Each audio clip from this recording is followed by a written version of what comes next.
Then this white phosphorus is almost containing some red phosphorus. This white phosphorus is always containing some red phosphorus and it is looking like a yellow, hence we call yellow phosphorus. This white phosphorus is also containing bit red phosphorus but looks like yellow, hence we called yellow phosphorus, and it is highly reactive, then hence it catches fire. It is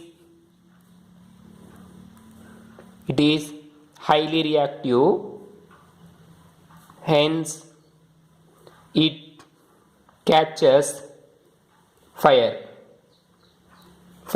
in air. That is, this white phosphorus, P4 equivalent phosphorus, it catches air. So it catches fire in air. It gives P4O10. ಅಂದರೆ ಟೆಟ್ರಾಫಾಸ್ಫರಸ್ deco oxide. Phosphorus ಅನ್ನೋದು ತುಂಬ reactive ಆಗಿರುತ್ತೆ ಮತ್ತು ಗಾಳಿಗೆ ಸೋಕಿದ್ರೆ ಸಾಕಿದ್ದು ಬೆಂಕಿ ಎತ್ಕೊಳ್ಳುವಂಥ chance ಇರುತ್ತೆ. ಅದಕ್ಕೆ ಏನಾಗ್ತಿದೆ ಅಂದರೆ it forms P4O10 compound. When it catches fire by reacting with oxygen, you get P4O10 compound, and it is also dissolves in sodium hydroxide, gives sodium hydrogen phosphate complex. That is next one, when phosphorus is reacts with sodium hydroxide NaOH in presence of water, that is aqueous solution of sodium hydroxide, it gives pH3 and 3 equivalents of sodium hydrogen phosphate H2PO2, that is sodium hypophosphate or hydrogen phosphate, sodium hypophosphate. So this is the chemical properties and bit introduction and properties of white phosphorus. So white phosphorus is a translucent white waxy solid, most poisonous and insoluble in water but soluble in carbon disulfide, and it glows in dark, that is called chemoluminescence, and it is a tetrahedral geometry, means each phosphorus is make a single bond with another phosphorus atom in tetrahedral manner, that is P4 molecule is geometry like that, and it is the least stable and most reactive, most volatile, least dense, and it is the most poisonous allotrope of phosphorus.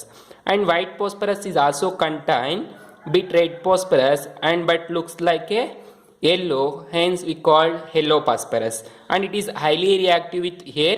It means when it exposed to the air it catches fire, that is P4 reacts with or phosphorus is reacts with oxygen, it gives P4O10, that is tetraphosphorus decoxide, and phosphorus dissolves in sodium hydroxide solution, it gives sodium hypophosphate and phosphoric acid hydrogen phosphate PH3. So this is the white phosphorus. Then second one, red phosphorus.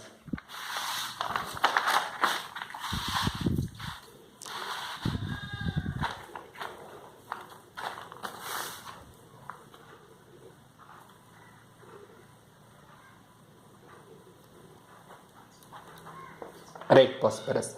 Red phosphorus is obtained by heating white phosphorus. Red phosphorus is obtained by heating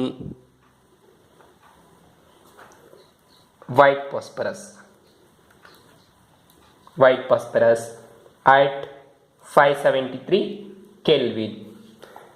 Red phosphorus is obtained by heating white phosphorus at 573 Kelvin in an inert atmosphere for several days. So listen here, the red phosphorus doesn't get easily to us because the white phosphorus is heating at 573 Kelvin in inert atmosphere for several days, then only we get red phosphorus. ಅಂದರೆ red phosphorus ಅನ್ನೋದು white phosphorus ನಿಂದಾನೆ ಬರೋದು. ಯಾವಾಗ ಅಂದರೆ 573 kelvin ಅಷ್ಟಕ್ಕೆ heat ಮಾಡಿಬಿಡಬೇಕು. ಯಾವಾಗ ಅಂದರೆ ಯಾವ ಟೆಂಪ್ರೇಚರಲ್ಲಿ ಯಾವ ಅಟ್ಮಾಸ್ಫಿಯರಲ್ಲಿ ಅಂದರೆ ಇನರ್ಟ್ ಅಟ್ಮಾಸ್ಫಿಯರ್, ಅಂದರೆ ಯಾವುದೇ ಗ್ಯಾಸ್ ಇಲ್ದಿರ ನೈಟ್ರೋಜನ್ ಗ್ಯಾಸ್ ಮಾತ್ರ ಇರುತ್ತೆ ಅಥವಾ ನೈಟ್ರೋಜನು ಇರೋದಿಲ್ಲ. ಆ ಥರ ಇನರ್ಟ್ ಅಟ್ಮಾಸ್ಫಿಯರಲ್ಲಿ ನಾವು ವೈಟ್ ಫಾಸ್ಫರಸನ್ನು ಹೀಟ್ ಮಾಡಿದಾಗ ರೆಡ್ ಫಾಸ್ಫರಸ್ ಬರುತ್ತೆ. Then we can prepare red phosphorus from white phosphorus at 573 Kelvin. Then properties of red phosphorus: it is soluble in water. Properties: it is soluble in water.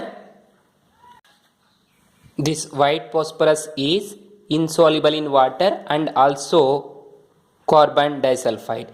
This white phosphorus is insoluble in water and also in carbon disulfide, and it is chemically red phosphorus is much less reactive than white phosphorus. It is chemically less reactive than white phosphorus. This red phosphorus is chemically less reactive than white phosphorus and it does not glow in dark. When red phosphorus is heated at high pressure and a series of phases of black phosphorus is formed. This red phosphorus is on heating at high temperature, it get black phosphorus again. ಅಂದರೆ red ಫಾಸ್ಫರಸನ್ನು ಮತ್ತೆ ಇದಕ್ಕಿಂತ ಜಾಸ್ತಿ temperature ನಾವೇನಾದರೂ heat ಮಾಡಿದ್ರೆ white phosphorus ಆಗಿ black phosphorus ಆಗಿ convert ಆಗುತ್ತೆ. After heating red phosphorus we get series of black phosphorus. So these are the properties of red phosphorus and the structure of red phosphorus. P4 4 phosphorus atoms. These phosphorus are interlinked to one another with single bonds and which is connected to the another phosphorus through single bond, like you get a series.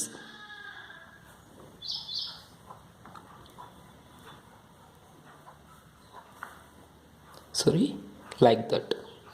So this is a phosphorus structure. Here each phosphorus is interlinked to the another phosphorus and this tetrahedral phosphorus is connected to the one more phosphorus, form a series of structure. This is the red phosphorus.